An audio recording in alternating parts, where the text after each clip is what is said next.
Alors, chers amis, ravi de vous retrouver pour une nouvelle vidéo, toujours dans l'actualité du Barça. Donc, on va revenir sur le match entre le FC Barcelone et la Sociedad. Comme vous l'avez constaté, j'ai pas sorti de vidéo après le match. Aujourd'hui, ensemble, on va parler du match de chaque joueur, du niveau de l'équipe, du jeu proposé par Ronald Koeman, des points faibles et forts de l'équipe. Je vois que c'est le plus important, que l'équipe a gagné 4-2. La prémétie est assurée. C'est très tôt. C'est vrai que ça fait tellement plaisir de voir le Barça gagner, revoir le public au Camp Nou et tout, mais vouloir s'attarder sur la prémétie par-ci par-là, je pense qu'il y a plus important que ça. C'est un joueur très content actuellement au PSG. Nous aussi, supporters du Barça, on a le droit d'être contents. Et pour l'être, il faut continuer à pousser l'équipe et ne pas s'enflammer de sitôt. Attendons de les voir face à des équipes plus fortes pour enfin tirer des conclusions. Et surtout en Champions League. Maintenant l'intro et on verra tout cela ensemble.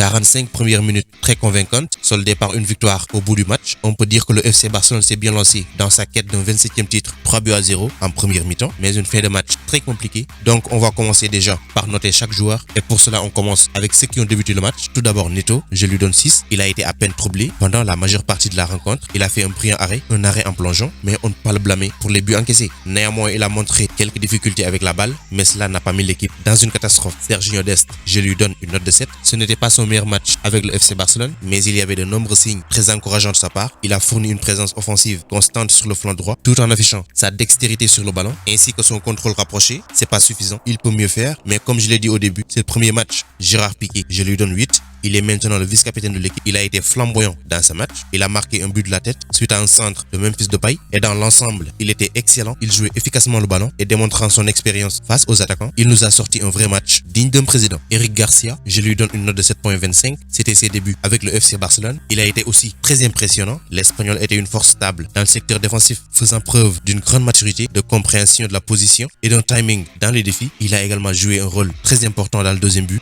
marqué par Martin Braithwaite sur un centre de Frenkie de Jong. Il a été excellent aux côtés de Gérard Piqué. Jordi Alba, je lui donne 8. Sur le flanc gauche, il n'a pas eu à toucher le fond des filets ou obtenu une passe décisive. Sa seule chance de but a touché le poteau et sa passe décisive a été interceptée, mais cela a néanmoins abouti à un but. Des performances encourageantes malgré l'absence de son complice avec qui il s'entendait les yeux fermés. Il a été aussi très bon défensivement, ce qu'on voit rarement. Pedri González, je lui donne 7. Dans et hors de possession, il a été aussi fiable qu'il ne l'a jamais été. L'international espagnol a été une force incroyable au milieu de terrain, assurant stabilité et continuité lors des phases offensives. Sa distribution de balles était impeccable et finalement il a décroché un tir au but. Il a apparemment un rôle plus offensif dans l'équipe, même si dans la première période il a été moins en vue, mais c'est compréhensible vu le nombre de matchs qu'il a enchaîné. Sergio Busquets, je lui donne une note de 6.5. Lors de son premier match officiel comme capitaine numéro 1 de l'équipe première du Barça, son match était moins. Il a gardé la balle en mouvement, a commis une faute tactique pour réparer l'erreur défensive de Jordi Alba en seconde période et a globalement donné une sécurité dans la possession de la balle, ce que le Barça aime tellement. Frenkie de Jong, je lui donne 8.5. Face à l'adversité, il a montré sa polyvalence, son dynamisme et sa soif de succès. Ses dribbles ont causé pas mal de danger dans le camp adverse et sa passe à une touche a sauvé l'équipe dans des situations dangereuses. Ajoutez à cela sa passe phénoménale vers Martin Braithwaite pour qu'il marque le deuxième but du FC Barcelone. Il a été excellent et tiré toutes les bonnes ficelles. Antoine Griezmann, je lui donne 7.5. Alors la chose la plus étonnante à propos du français est que qu'il y ait ou non une présence offensive dans l'équipe, il sera sans aucun doute productif. Son rythme de travail était une joie absolue à voir et a été accueilli par les applaudissements des fans présents au Camp Nou. Et pour couronner tout cela, il a réussi une presque passe décisive à Martin Braithwaite, un signe qui montre qu'il a l'intention de faire de Barcelone sa maison dans un avenir prévisible. Memphis Depay, je lui donne 8.25. Les joueurs impressionnent très rarement durant le premier match avec leur club, mais Memphis Depay a été absolument fantastique. Son coup pour échapper à Zubimendi, ses 4 passes et son somptueux centre pour la tête de Piqué, tout valait la peine d'être savouré. L'introduction parfaite au Camp Nou, en plus devant les fans. On termine avec Braithwaite, je lui donne 9.5. On se moque de lui tout le temps, pas pour son physique, on le respecte, pas pour sa personne, mais pour son historique. Il mérite beaucoup de respect et considération pour ce qu'il qu'il fait? Il a été sensationnel durant tout le match et dans tous les secteurs. Il s'est déplacé avec fluidité, se positionnant parfaitement dans la surface de réparation, marquant 2 buts sur 4 frappes. En plus de cela, il a fourni une passe décisive à Sergi Roberto. C'était en toute fin de match, logiquement homme du match. Maintenant qu'on a fini avec les joueurs qui ont débuté le match, on parle des remplaçants. Sergi Roberto en premier, je lui donne 7.25.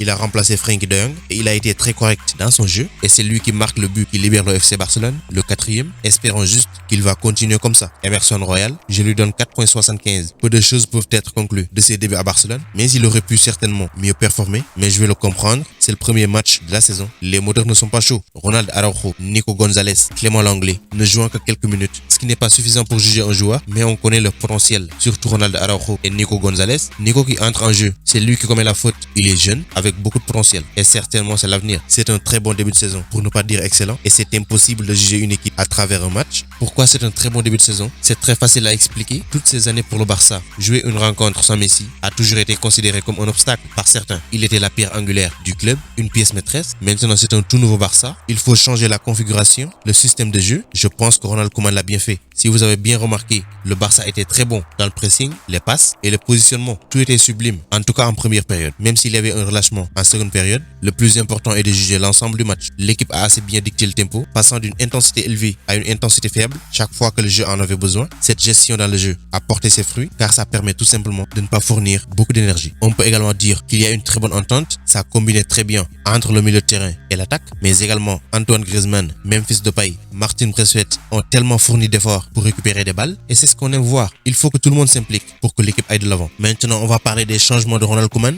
Pendant une bonne partie de la saison dernière, il a été pointé du doigt pour ses changements bizarres et sa réticence à apporter des changements lorsque le match en demandait. Mais cette fois-ci, on a constaté qu'il a fait un match parfait sur le banc du FC Barcelone, réussissant à la fois son timing et l'importance tactique de ses changements. Le timing était aussi parfait que possible. Ils ont modifié positivement l'état du jeu car des joueurs plus fatigués sont devenus des joueurs très énergiques lorsque le jeu l'exigeait. Maintenant, quant à la forme de l'équipe, elle était cohérente même après les changements. Initialement, on jouait avec 4 défenseurs, 3 milieux de terrain et 3 attaquants et cela s'est maintenu jusqu'à ce que Mikel Oyarzabal marque le but et au final on a joué en 5-3-2 après avoir encaissé 2 buts, ce qui a permis au Barça de garder les 3 points. Ce qu'on peut conclure, c'est que dans l'ensemble, le match était bon. On doit continuer comme ça, rectifier les mauvaises choses, surtout en défense. Tout n'était pas parfait, mais quand même, c'est encourageant. Donc, c'était tout pour cette vidéo. Merci de l'avoir regardé jusqu'à sa fin. Continuez à vous abonner à la chaîne, mais n'oubliez pas d'activer la cloche de notification. Vous êtes les meilleurs. Ciao, à bientôt.